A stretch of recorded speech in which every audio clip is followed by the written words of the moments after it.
Hello student, कैसा है? तो आज हम लोग अब पढ़ेंगे लंब वृत्तीय बेलन, राइट सर्कुलर सिलेंडर।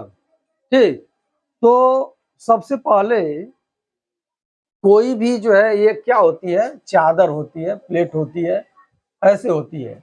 और जब इसको लपेटा जाता है, मोड़ा जाता है, तब जो है यह क्या बन जाता है, एक जो है बेलन बन जाता है। क्या बन जाता है? बेलन। जैसे मान लीजिए यह बेलन है, ठीक, यह बेलन है।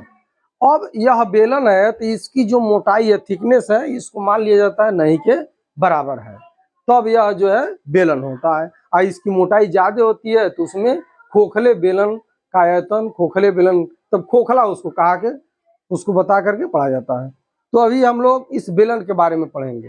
ठीक, मान लीजिए बेलन क्या है, भरतू है, ऐसा है। अब देखिए इसमें जो है दो आधार है कि नहीं है, देखिए। और यह वृत्त जैसा है, ये भी क्या है, वृत्त जैसा है। ठीक है, अब अगर जो इधर बंद कर दिया जाए एक तरफ और इसमें पानी भर दिया जाए, तो इसमें इस बोतल में या इस पाइप में जितना पानी आएगा उसी को इसका क्या कहेंगे, आयतन कहेंगे। क्या कहेंगे? आयतन कहेंगे। अब देखिए, अब इस पाइप को बनाने में जितना चादर लगा है, ये इसका क्या कहलाएगा, वक्र पृष्ठ कहलाएगा। क्या कहलाएगा? वक्र पृष्ठ। यानी इसको बनाने में जितना यह टेढ़ा मेढ़ा पृष्ठ है, इसको क्या कहेंगे, वक्र पृष्ठ।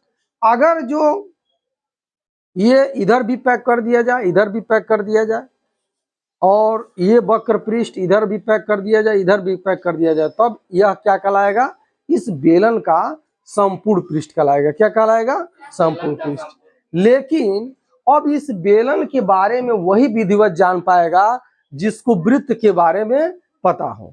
जैसे मान लीजिए कि यह वृत्त है, तो ये इस वृत्त की परिधि के बारे में भी पता होना चाहिए। परिधि, इसकी परिधि कितनी होती है, तो 2πr होता है। इसका क्षेत्रफल कितना होता है, हाँ, क्षेत्रफल कितना होता है, तो πr² होता है। ये जानना पड़ेगा। इसकी त्रिज्या क्या है, r है, इसका व्यास क्या है, d है, ये भी जानना चाहिए। ठीक है, अगर ये जानेंगे तभी जो है बेलन के बारे में हम लोग पढ़ सकते हैं। तो अब हम लोग क्या करेंगे, बेलन का आयतन निकालना सीखेंगे। क्या हो जाएगा, बेलन का आयतन, बेलन का आयतन। तो बेलन का आयतन बराबर होता है आधार का क्षेत्रफल, आधार का क्षेत्रफल गुणे ऊंचाई होता है। क्या होता है? ऊंचाई। तो अब हम लोग मान लीजिए यह आधार है और इसकी त्रिज्या कितना, r है, यह भी है और इसकी भी त्रिज्या कितनी है, r है, और इस बेलन की ऊंचाई जो है क्या है, h है। बेलन की ऊंचाई h है। तो अब यह आधार है, तो इस आधार का क्या करेंगे, आधार का क्षेत्रफल लिखेंगे और गुणे ऊंचाई लिखेंगे, और बेलन के आयतन को v से डिनोट करते हैं। तो v बराबर हो गया, आधार का क्षेत्रफल क्या हुआ, आधार का क्षेत्रफल क्या हो गया, πr² हो गया। क्या हो गया? πr²। और इस ऊंचाई क्या हो गई, h, ऊंचाई क्या हो गई, h। इस प्रकार बेलन का आयतन हो गया πr² इंटू h। अब पूछा जाए r क्या है, तो बेलन के आधार की त्रिज्या है। h क्या है, तो बेलन की ऊंचाई है। क्या? बेलन की ऊंचाई है। अब इस प्रकार बेलन का वक्र पृष्ठ निकालेंगे। क्या करेंगे, बेलन का वक्र पृष्ठ, बेलन का वक्र पृष्ठ। अब वक्र पृष्ठ का मतलब होता है जो टेढ़ मेढ़ पृष्ठ है वही। तो बेलन का वक्र पृष्ठ बराबर होता है आधार, आधार की परिधि, आधार की परिधि गुणे ऊंचाई होता है। क्या होता है? ऊंचाई। ठीक, तो और बेलन का सरफेस है, पृष्ठ है, सरफेस है, तो सरफेस को यश से डिनोट करते हैं। तो यश बराबर क्या हो जाएगा, आधार की परिधि, आधार की परिधि क्या हो जाएगी, 2πr हो गया। ठीक, अब फिर क्या हो जाएगा, ऊंचाई, ऊंचाई क्या हो जाएगी, h। तो यह हो गया बेलन का वक्र पृष्ठ यश बराबर 2πr हो गया।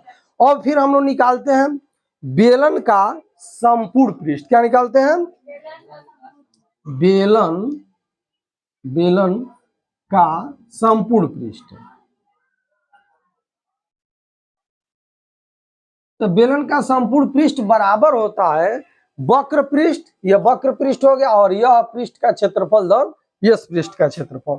ये हो जाएगा वक्र पृष्ठ पृष्ठ आधन 2 गुणे एक सिरे का क्षेत्रफल, एक सिरे का क्षेत्रफल, ये हो जाएगा।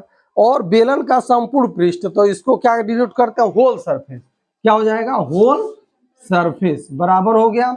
और वक्र पृष्ठ आप लोग जानते हैं कितना है, वक्र पृष्ठ 2 पाई आर एच, क्या है 2 पाई आर एच हो गया, और प्लस क्या हो जाएगा, एक सिरे का क्षेत्रफल, तो सिरे का क्षेत्रफल कितना होता है, पाई आर स्क्वायर, और 2 का गुणा कर देंगे 2 हो गया, और पाई आर स्क्वायर, ऐसा हो जाएगा, ये होगा ठीक। तो एक सिरे का क्षेत्रफल यह है, दोनों सिरे का जोड़ेंगे तभी ऐसा होगा।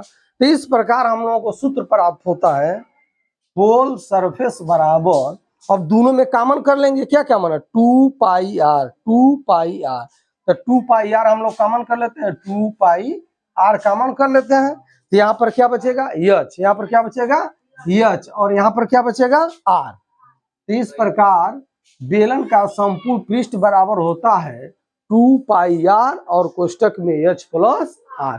अगर जो मान लीजिए कि इस बेलन की ऊंचाई अगर जो 10 मीटर हो जाए और आर त्रिज्या क्या हो जाए 7 मीटर हो जाए, तब बेलन का आयतन, वक्र पृष्ठ और संपूर्ण पृष्ठ क्या होगा, इसको हम लोग जानते हैं। और पाई का मान सबको पता है, पाई का मान कितना होता है 22/7 होता है, ठीक।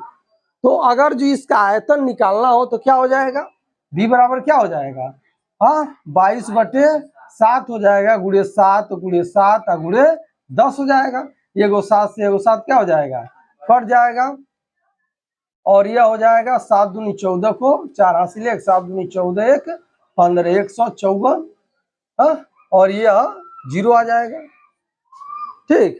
तो इतना जो है क्या हो जाएगा मीटर क्यूब इसका आयतन हो जाएगा। अगर जो इसका हम लोग वक्र पृष्ठ निकालते हैं तब क्या हो जाएगा, तब हो जाएगा 2 आई इंटू 22 बटे क्या हो जाएगा 7 हो जाएगा, आई इंटू आर का मान 7 है, और एच का मान कितना है 10 है, तो आर का मान 7 है। अब इस 7 से 7 कट जाएगा, और 22 दूनी कितना हो जाएगा 44 हो जाएगा, और 1 0 हो जाएगा। इतना मीटर स्क्वायर जो है इसका क्या हो जाएगा, इतना मीटर स्क्वायर जो है इसका वक्र पृष्ठ हो जाएगा। और संपूर्ण पृष्ठ निकालते हैं हम लोग, तो संपूर्ण पृष्ठ क्या हो जाएगा 2, और क्या हो जाएगा 22/7, और गुणे क्या हो जाएगा 7, और एच का मान 10 है और आर का मान 7 है, तो एक 7 से 7 क्या हो जाएगा कट जाएगा, अब 22 दूरी कितना हो गया 44, गुणे या कितना हो जाएगा 17, तो 17 में 44 का अगर जो हम लोग गुणा कर देते हैं तो इस लंबवृत्तीय बेलन का संपूर्ण पृष्ठ ज्ञात हो जाएगा। इस प्रकार जो है यह प्रश्न सॉल्व हुआ।